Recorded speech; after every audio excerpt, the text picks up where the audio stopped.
Je m'appelle Lina, j'ai 18 ans et je suis à l'hôpital psychiatrique depuis une semaine. Je n'arrive toujours pas à croire que ça m'arrive. Il y a encore 3 ans, j'étais une gamine heureuse, sans soucis, qui grandissait entourée de l'amour de ma mère et de mon père. On habitait une maison agréable. On partait en vacances au bord de la mer en été et à la montagne en hiver. À 13 ans, j'étais toujours heureuse. Et puis, il y a eu un accident. Ma mère est morte dans un accident sur l'autoroute un soir de pluie. Quand on me l'a annoncé, je n'ai d'abord pas compris. J'étais persuadée qu'on se trompait, que maman allait revenir. Mais elle n'est jamais revenue. Mon père était perdu, comme moi. Pendant quelques mois, on a vécu dans un silence lourd, sans trop savoir comment avancer. Au bout de 4 mois à peine, mon père s'est remarié avec Claire, une femme qu'il avait sans doute connue avant la mort de maman. Je n'ai jamais osé lui demander depuis quand ils étaient ensemble. Claire est venue vivre chez nous, avec sa fille Maëva, qui avait alors 14 ans. Cette dernière n'a pas perdu de temps pour s'installer dans ma chambre et s'approprier mes affaires, comme si tout lui était dû.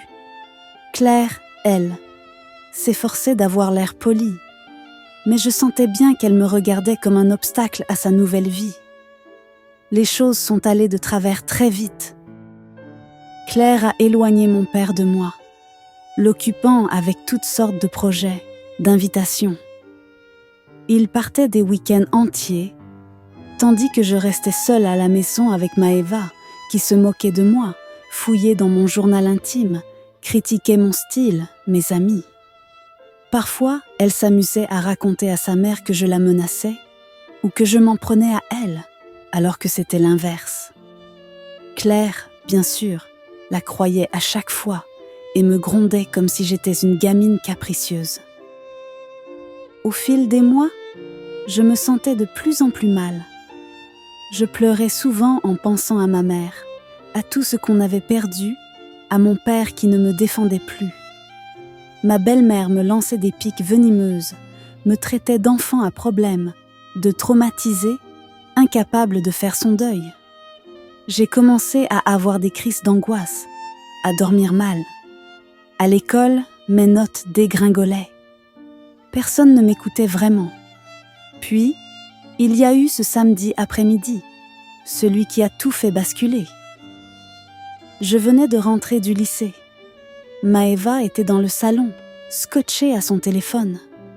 Son dernier passe-temps consistait à diffuser sur les réseaux de fausses rumeurs sur moi et mes anciennes amies. Je l'ai surprise en train de se moquer de moi à voix haute, de me qualifier de folle auprès de ses copines en ligne. Quelque chose a explosé en moi. Je l'ai insultée, je l'avoue.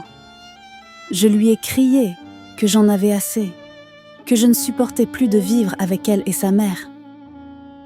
J'ai renversé une chaise sans réfléchir. Maëva s'est mise à hurler, comme si je l'attaquais, alors que je ne l'avais même pas touchée. Claire est arrivée, les yeux remplis de colère, m'a traitée de déséquilibrée. Elle m'a dit que je mettais tout le monde en danger, que j'avais besoin d'être prise en charge. Alors elle a appelé un médecin, un psychiatre de l'hôpital voisin qu'elle connaissait. Et avant même que je comprenne ce qui se passait, j'étais embarquée en ambulance. Mon père était absent ce jour-là. Voilà comment je me retrouve dans cette chambre froide, avec un lit, une table, un placard vide. Les murs sont blancs, impersonnels.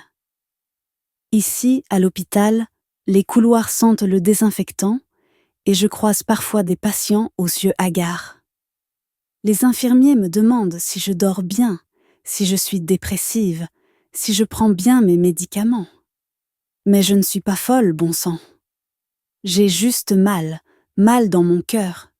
J'ai perdu ma mère et mon père m'a abandonnée. Personne ne veut l'entendre. Le seul moment où je peux souffler, c'est quand j'ai droit à quelques minutes dans la petite cour grillagée pour prendre l'air. Il m'arrive d'y croiser d'autres patients, dont certains me paraissent plus lucides que les docteurs eux-mêmes. Ici, il y a Mila, une ado qui se mutile et qui pleure en silence le soir.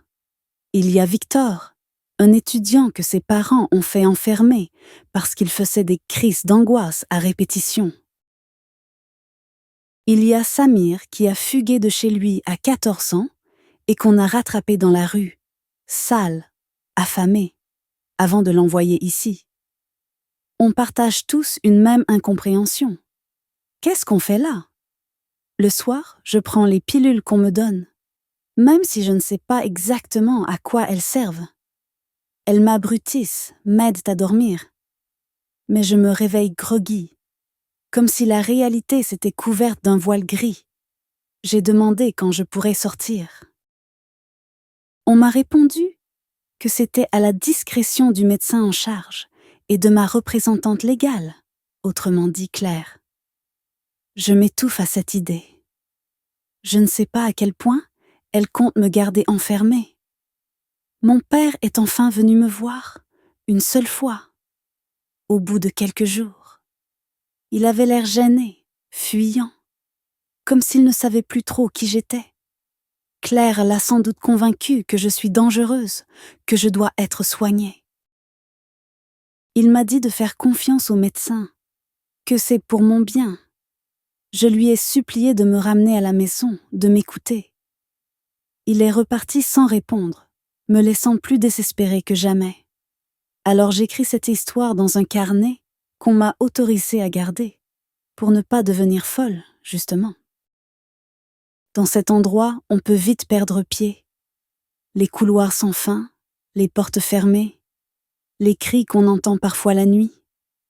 Je m'accroche à l'idée que je n'ai rien fait de mal, que je suis juste une petite femme de 18 ans qui a subi la pire des pertes. Je me dis que si j'arrive à raconter mon histoire, peut-être qu'un jour, quelqu'un me croira. En attendant, je survis.